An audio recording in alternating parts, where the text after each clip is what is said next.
Olá, boa tarde. Estamos dando início a mais um podcast Toque Mais, que é produzido pelo portal SPI1+.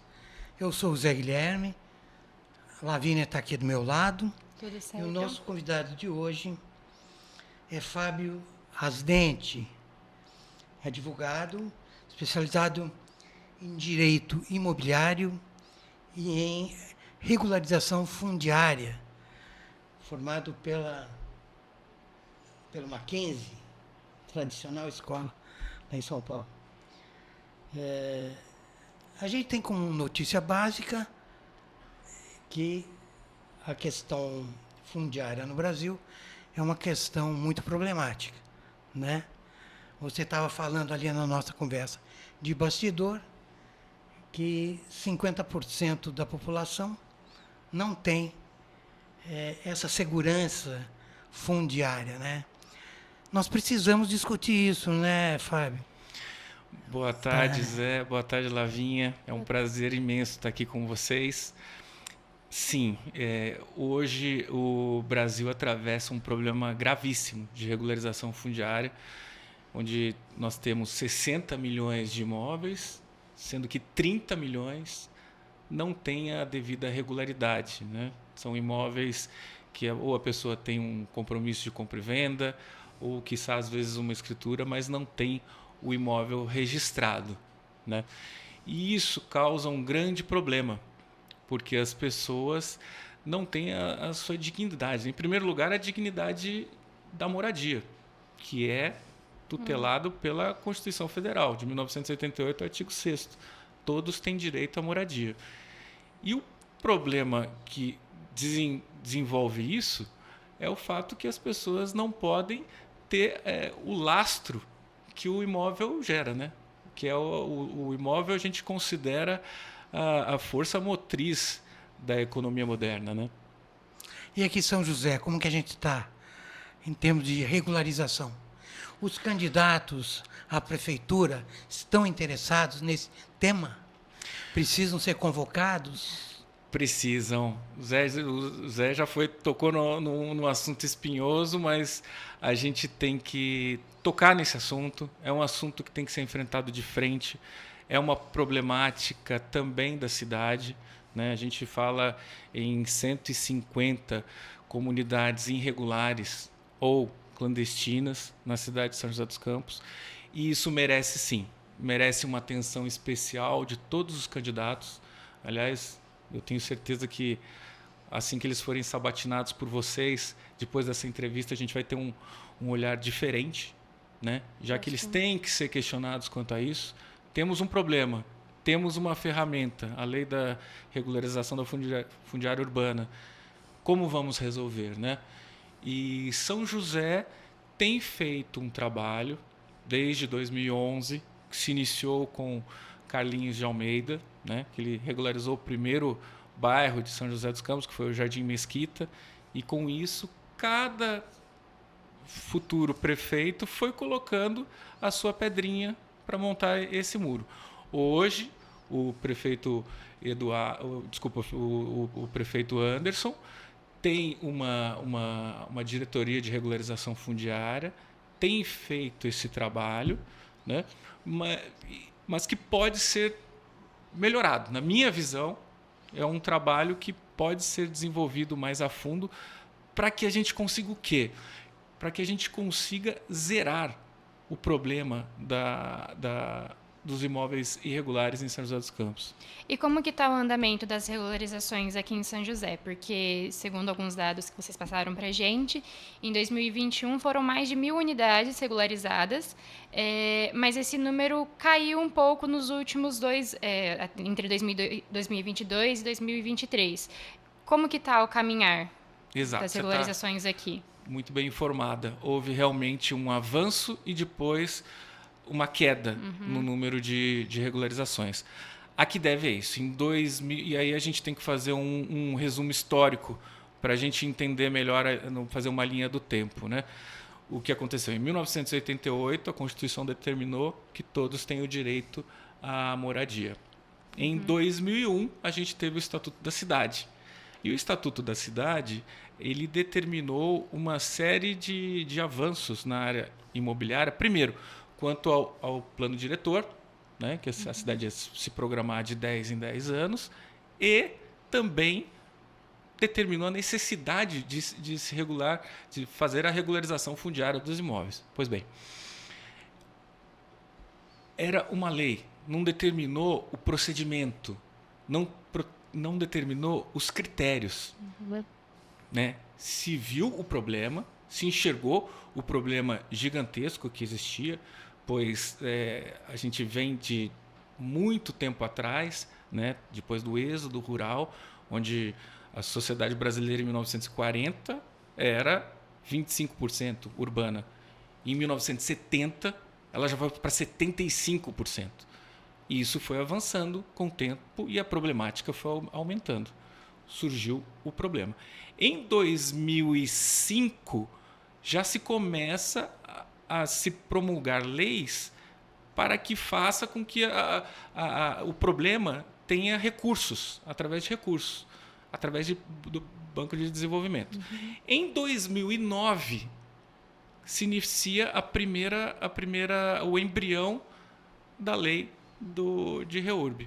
E o que ela determina? Ela fala, olha, temos um problema. Temos muitos bairros irregulares, metade do país tem imóveis irregulares. O que a gente vai fazer? Vamos olhar para trás. Essa lei vai olhar para trás. Tudo que tiver irregular para trás, a gente vai resolver. A gente vai estancar e vai resolver. Poxa, mas a pessoa construiu um prédio de 9 andares, quando era permitido 7. Não tem problema. Vamos regularizar. Não vai adiantar. Só se a gente for lá e demolir o prédio. Não vamos fazer isso. Vamos regularizar. Nossa, no loteamento a pessoa tinha um terreno de 100 metros, tem um terreno de 100 metros quadrados e a lei atual fala que o mínimo é 125. É uma espécie de meia-culpa, Lavinha. Uma anistia, né? Uma anistia, perfeito, Zé. Perfeito. Vamos admitir que o erro aconteceu e a partir de agora a gente fiscaliza o problema e legaliza o que foi feito de errado. E aí essa norma, de 2009, Lei 11.977, ela dava muito poder para os cartórios e também não falava sobre a regularização em área pública. Porque a área pública no Brasil, como todo mundo sabe, não existe uso capião em área pública. É a área do Estado. E essa foi uma discussão muito grande entre os doutrinadores. Porque, peraí, grande parte das comunidades clandestinas, que a lei fala em núcleo urbano informal consolidado, todas essas áreas, muitas delas estão em área pública. E houve uma discussão entre a doutrina e entre os legisladores. E em 2017, a Lei 13.465 nasce de fato a REURB. Nasce porque ela fala, olha, é possível se regularizar em área pública. O Estado, o município, a União vão chancelar a regularização de comunidades que estão em área pública. Se for uma comunidade que tem condições financeiras, aí ela dividiu entre a REURB-E e a REURB-S. Se for, porque o problema no Brasil não é só uma questão das pessoas de baixa renda. Não. Em todo lugar a gente vê, né? Existe. Se a gente for para Igaratá, a gente vai ver uma série de imóveis irregulares. Isso no Brasil inteiro. Então, se instituiu a REURB-E, que é a REURB com um interesse específico. Ou seja, essas pessoas não vão ter isenção. Vamos regularizar esses bairros dos loteadores que fizeram, né? Podem, às vezes, até ter sido aprovado pela prefeitura, mas eles não fizeram o que a prefeitura pediu. Então, ele está irregular. Né? E você estava falando que, a partir daí, o poder público, a prefeitura, virou uma espécie de protagonista nesse arranjo, né? Perfeito. Organizando vamos dizer, esse novo contrato, né? Perfeito, Zé. A prefeitura se torna o protagonista. né? se torna um protagonista, porque antes, para você regularizar um imóvel, você teria que se socorrer ao judiciário. E o judiciário, você teria que ter uma medida judicial, um juiz que te outorgasse, no caso dos capião. E na REURB, não. A REURB, quem passa a ser o ator principal é a prefeitura. É um processo administrativo que se inicia na prefeitura. A prefeitura analisa através das pessoas legitimadas, né? Através de associações, tem que ter uma representatividade, se notifica os confrontantes, se determina, se faz a demarcação urbanística do bairro através de um engenheiro competente, emitindo uma RT, e aí a prefeitura fala, olha, tá bom, vamos fazer agora o que é preciso para regularizar esse bairro. Vamos emitir uma certidão de regularização fundiária, onde nessa certidão de regularização fundiária vai constar um termo de compromisso. Um termo de compromisso do bairro de que ele vai finalizar, se for na REURB, toda a infraestrutura necessária para que esse bairro seja regularizado. A gente tem que colocar essa questão que é muito importante. Por quê? Porque senão a gente vai formar uma cidade de papel. Uma cidade onde até a gente pode fazer uma analogia, né? É pintar uma casa que está prestes a desabar. Não faz sentido. Para a gente regularizar e fazer uma regularização fundiária correta, o bairro tem que ter toda a infraestrutura. Ou seja, se falta o saneamento básico ou saneamento de esgoto, a lei coloca claramente. Pode ser coletivo ou pode ser individual. O importante, o principal, através de uma fossa séptica. O fundamental é ela ter as condições básicas para que as pessoas possam morar nas casas com a devida infraestrutura. A gente sabe que nada se faz sem dinheiro, né? E aí, nesse caso de garantir infraestrutura, você logo pensa quem vai bancar no caso das pessoas de baixa renda, que precisam regularizar o seu condomínio, com várias exigências do programa. Como vai acontecer isso? Como pode acontecer isso? Sim, o legislador pensou nisso. Isso daí foi até pauta, depois da lei, se definiu um decreto, e esse decreto ele definiu de uma maneira monetária. Essa pergunta que você está me fazendo, o que separa a REURB e a REURB-S, quem vai determinar é a prefeitura. Ela determina esse bairro é REURB-S, esse bairro é REURB-E. O bairro de REURB-S ele tem todas as isenções tributárias, de emolumentos e de infraestrutura. A REURB-E não. A REURB-E é pago pelos proprietários.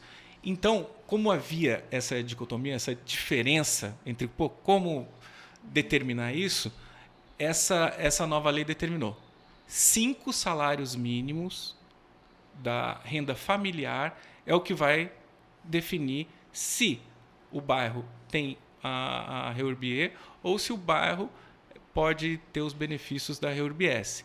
Então, foi uma questão monetária, foi decidido dessa forma. Então, o que tem que ser feito quando a prefeitura for definir se um bairro é ou não é beneficiário dessas benesses? Tem que ser feito um estudo fundamentado para que não haja injustiças, né? As pessoas não sejam injustiçadas. Você pode ter um bairro, por exemplo, que tem pessoas que não têm condição e no mesmo bairro você ter pessoas que têm condição, né?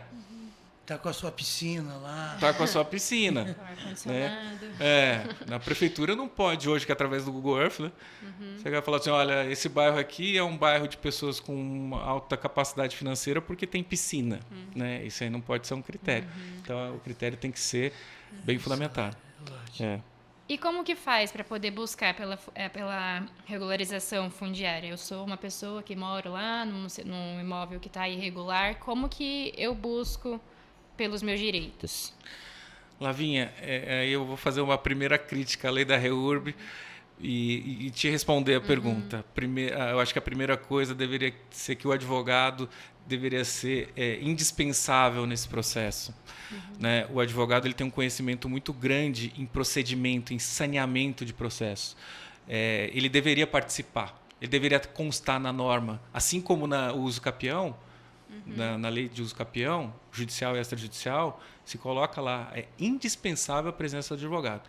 Na questão da REURB não foi colocado isso na lei. Mas a lei determinou quem são as pessoas legitimadas para pleitear a regularização fundiária. E no caso de um bairro, as pessoas têm que formar uma associação. Se forma essa associação, até porque a prefeitura ela não vai conversar com um ocupante, 2 ocupantes, 3 ocupantes, senão vira, né, seria muito difícil. Ela tem que conversar com um representante. E é muito importante esse representante, assim que se formar uma associação perante o cartório de imóveis, né, ele ter assessoria, essa associação ter assessoria de um engenheiro, que ela vai precisar para ser feito todos os laudos técnicos, né, dessa regularização, bem como de um advogado. Né? Hoje já existe no Brasil uma série de empresas que fazem esse trabalho. Né? Uma série de empresas. E quem são os estados que estão mais avançados nisso? O estado de Minas Gerais e Santa Catarina. Eu participei do 3º Congresso de Regularização Fundiária no ano passado e vi que esses estados a gente está um pouquinho atrás. Para vocês terem ideia, no estado de Minas Gerais, eu conversei com algumas empresas que estão utilizando softwares avançados, onde desde o início da regularização, da entrada na prefeitura até a titulação no cartório, tudo isso feito de maneira online, de maneira virtual. É um avanço muito grande, é muito rápido. Né? Muitas prefeituras, dentre as quais a nossa, faz na hora que vai fazer essa passagem para o cartório, de maneira impressa. Dá para estimar mais ou menos quanto tempo dura esse processo todo? Desde quando a pessoa vai lá, dá a entrada, até ter o título da casa? Um grupo, né? Isso. Exato. Antes da lei, era muito tempo. Antes da lei, até não tinha base legal.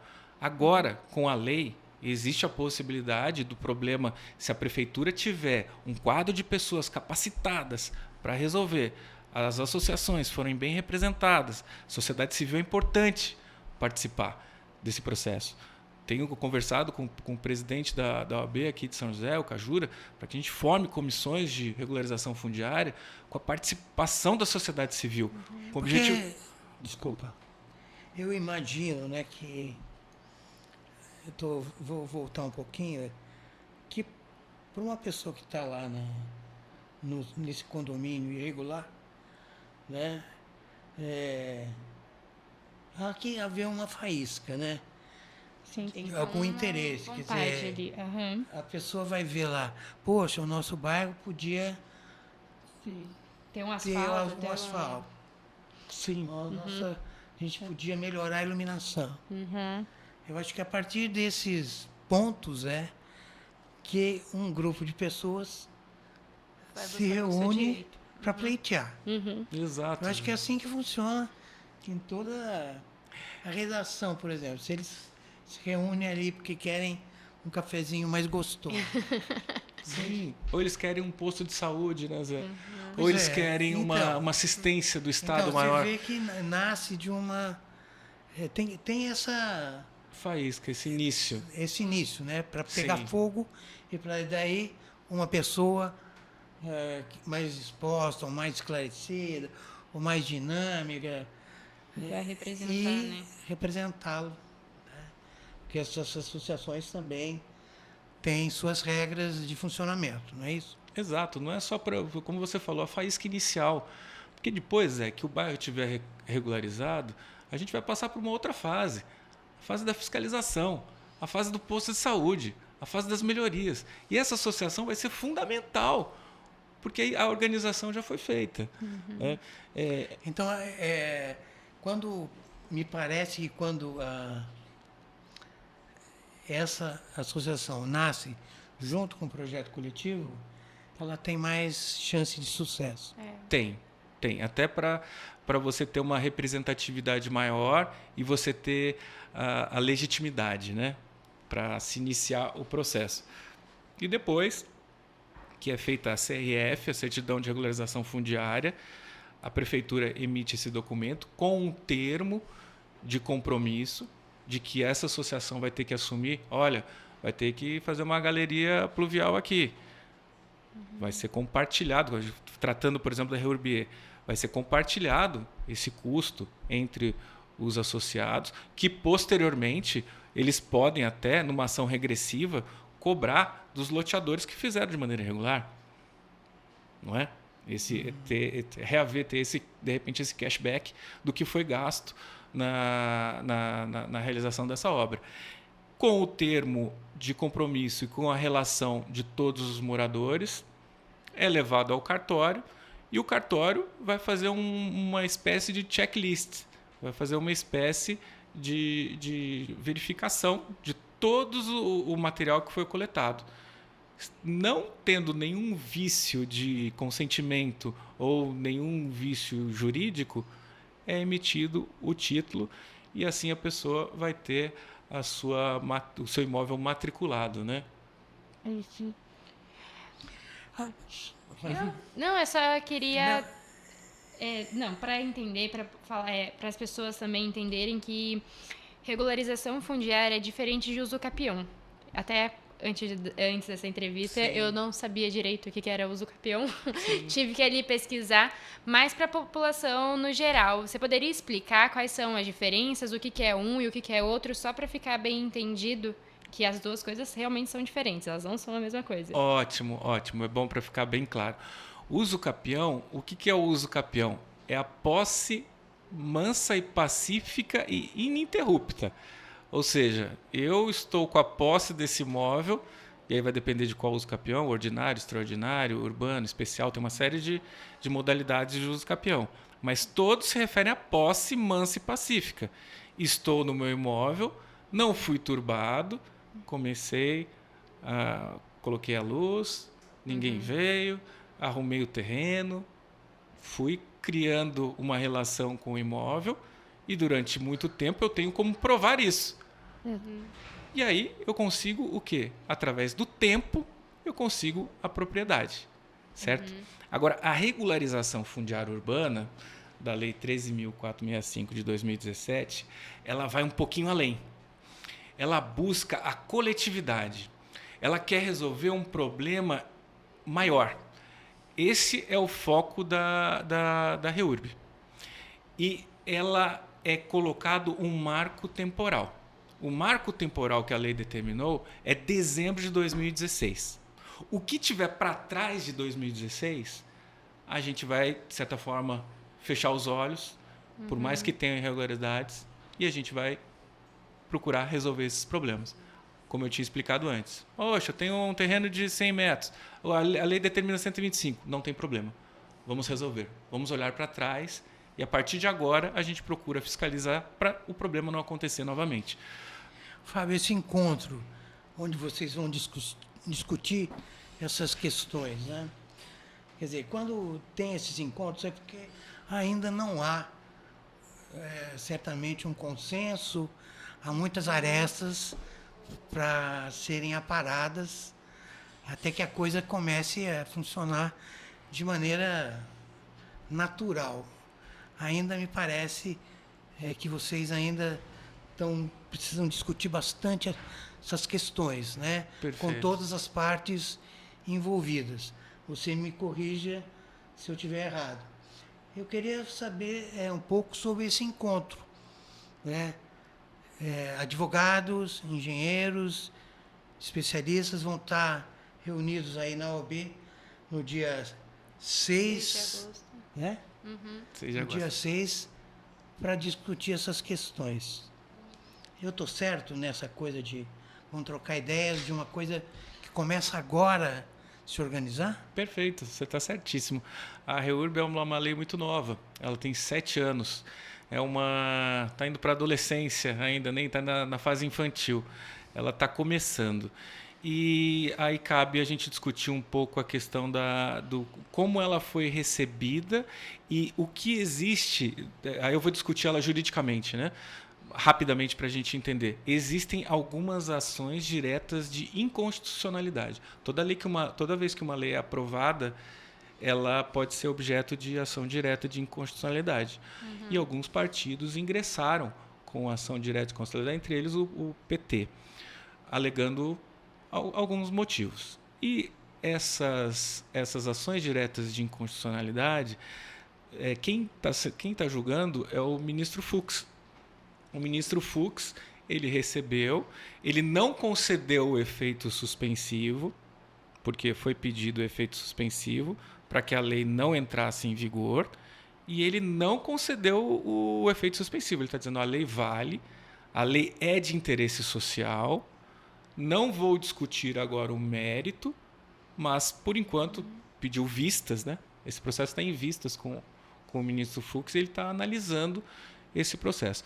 E isso não quer dizer que ela não está sendo válida. Todos os municípios do Brasil estão aplicando, inclusive São José dos Campos e todos os municípios da região. Você está confiante que vai ser aprovado? Eu tô, Zé, sabe por que eu tô confiante que ele vai? Porque no Brasil a gente tem um problema muito sério. Tem lei que pega e que tem lei que não pega. E essa lei, ela está tendo uma reverberação muito grande. Já existe um conjunto de advogados, eles são chamados de reurubeiros. A gente vê que no Brasil inteiro estão com uma expectativa muito grande, não só de advogados, mas também dos cartórios. E nesse dia 6, obrigado por você ter tocado, convidando o pessoal, eu fazendo aí uma divulgação espontânea do evento, eu convidei a dona do cartório de Taubaté, Paola, que já escreveu um livro muito interessante sobre regularização fundiária, e ela tem tido um êxito muito grande em Taubaté. Se a gente pode ter uma referência na nossa região, a nossa referência se chama Taubaté. Ela regularizou nada mais, nada menos do que 60 núcleos urbanos informais consolidados. Ela está tendo um sucesso muito grande. E isso demonstra como é importante a prefeitura ter uma parceria muito grande com os cartórios. Não, e mostra também que pode ser feito com rapidez, né? Claro, Zé. Vamos aprender com eles. Por que não? Está aqui do lado. Né? Por que a gente não tem que colocar as sandálias da humildade? E vamos lá aprender como que vocês estão conseguindo tanto sucesso. Né? Nada na vida se cria, vamos se copiar. É isso. O primeiro cartório, o segundo cartório de São José, vou convidar. Quero que o Dr. Hamilton esteja presente, na Paula, estejam presentes, porque um dos objetivos dessa lei, Zé, e a gente conversou sobre isso, é o consenso. A gente tem que procurar resolver as coisas com consenso, com arbitragem, conversando. Né? A gente tem que evitar, Zé, possíveis... É um assunto muito delicado. A gente teve a experiência do Pinheirinho. A gente não quer viver isso novamente. O confronto, derramamento de sangue. Não é o nosso objetivo. Ou a gente, né, a gente vai querer ver isso novamente. Eu acredito que se a gente está no século XXI, a gente consegue resolver as coisas conversando, não? Sim. Trazendo o caso do Pinheirinho, atualmente a gente tem vivido a situação do banhado. Como que você tem, né, essa briga para regularização do espaço, e aí já tiveram várias divergências. Como que você vê isso? E essa questão da regularização dessa área? Se a gente tem um assunto delicado em São José dos Campos, esse assunto se chama banhado. Né? A gente teve... É um processo que está em andamento. Né? A Prefeitura de São José tentou algumas medidas coercitivas, teve até uma liminar favorável, foi, salvo engano, no Natal do ano passado, né? E, posteriormente, o ministro Alexandre de Moraes revogou a liminar. E, na decisão do ministro Alexandre de Moraes, ele fala: não foi tentado consenso, não foi tentado... As partes se sentaram na mesa para tentar resolver o problema? Não, indefiro. Foi essa a decisão do ministro Alexandre de Moraes.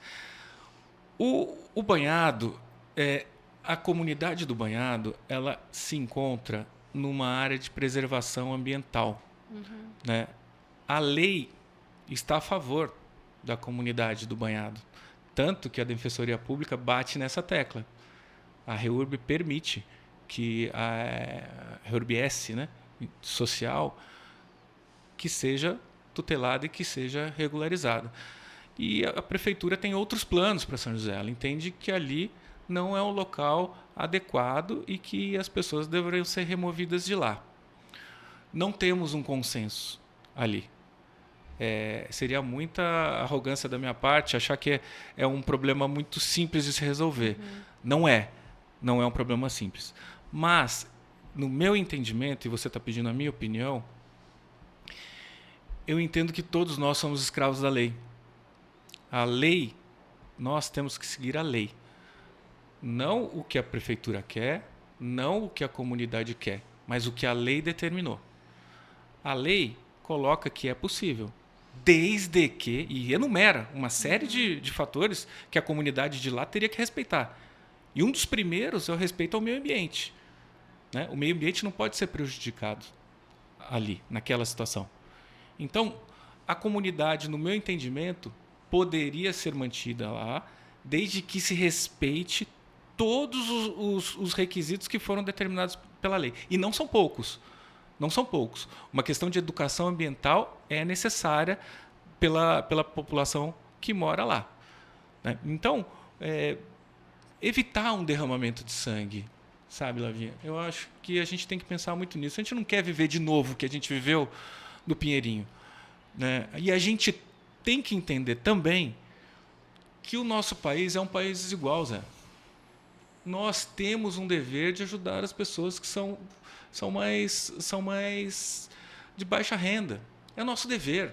Né? A gente vive, você até tinha dito na nossa conversa, que a gente vive numa bolha. Realmente, os problemas que essas pessoas vivem, eu conversei com você, Lavinha, eu falei para você, uma pessoa não tem medo de sair da casa dela, com medo de outra pessoa invada a casa dela. Os nossos não são nada. Os nossos não são nada. Perfeito, Zé, perfeito. Então, a gente tem uma oportunidade muito grande, sabe? Eu sou muito otimista. Meu avô, quando eu ia dormir, ele lia Voltaire, o Otimista. É um livro sensacional, né? Porque sempre via as coisas com um olhar diferente, né? E eu acho que esse é um problema árido, é um problema difícil, sem dúvida. Mas a gente tem que ver com um olhar otimista. Agora a gente tem uma ferramenta, tem uma lei. Então, a gente espera muito do poder público, muito, é hora de olhar para o poder público, que é um dos causadores do problema. O poder público tem que fiscalizar, é o dever dele fiscalizar. Ele foi um dos causadores do problema. Então, espero que todos vocês, quando forem sabatinar os candidatos, perguntem, assim como estão perguntando para mim. Candidato, o senhor vai utilizar a lei da REURB? Candidato, o que o senhor pensa sobre o banhado? A REURB pode resolver? Né? Vocês, da imprensa, têm um poder muito grande, vocês têm uma responsabilidade muito grande. A sociedade civil tem uma responsabilidade muito grande. A gente não pode pegar essa sujeira e jogar para debaixo do tapete. Não, vamos resolver. Vamos transformar esse problema numa solução. Né? Uma pessoa com imóvel regularizado, Lavi, ela tem acesso ao crédito. Ela dá uma virada de página na vida dela. Ela passa a ter de uma classe social, ela passa para outra. A gente estava comentando, né? A pessoa Passa a ter o iFood. A pessoa passa a Passa a ser ter uma um correio, pessoa, né? né? Ela deixa Acho de que basicamente isso, né? A pessoa que não tem o imóvel regularizado, às vezes ela não tem nem o próprio CEP da casa. Se a pessoa não tem o CEP, ela não tem acesso ao sistema básico de Não saúde. tem acesso ao crédito. Não tem acesso ao crédito, não tem acesso Não tem conta de luz, não tem conta de... às facilidades que todo mundo tem. Então, A assim, expressão a pessoa passa realmente a ser uma pessoa. Exato, a expressão que você usou é invisível, né? Eu Sim. até lembro muito de uma pessoa que eu gosto muito, que vocês conhecem, a Paola Guizar. Ela faz um trabalho lindo que se chama Ajuda Invisível. Eu até brinco com o Maurício que quando ela for para o céu, vai poder até levar ele junto, porque ela faz tão bem esse trabalho e é um trabalho social. Ela não tinha nem o porquê de estar fazendo isso, ela faz muito, muito bem feito. Agora, se a gente perguntar para a Paola, fala, Paola, você quer sempre ajudar as pessoas a fazer isso? Eu tenho certeza que ela vai ser a primeira pessoa a falar que não, que quer ver as pessoas crescerem. Né? A gente não quer sempre ajudar as pessoas mais simples, a gente quer que elas tenham ferramentas para que possam sair desse problema e trabalhar com as próprias forças. Eu tenho certeza. Eu tenho muito orgulho do brasileiro, e principalmente do brasileiro mais simples. Né? Ninguém está pedindo favor. O que tem que ser feito é consolidar um direito. E a partir da consolidação desse direito, a pessoa vai poder crescer na vida, a gente vai poder mudar essa situação, né, de um país tão injusto como é o nosso. Né? Bom, Fábio, a gente já passou dos 30. Chegamos aqui na... O papo foi muito bom. Você quer fazer alguma outra questão? Acho que por hoje Eu é acho isso. que a gente tem aqui um reurbeiro, né? Posso me Primeiro considerar. Que vai estar, então, conversando com seus pares aí no dia 6, para...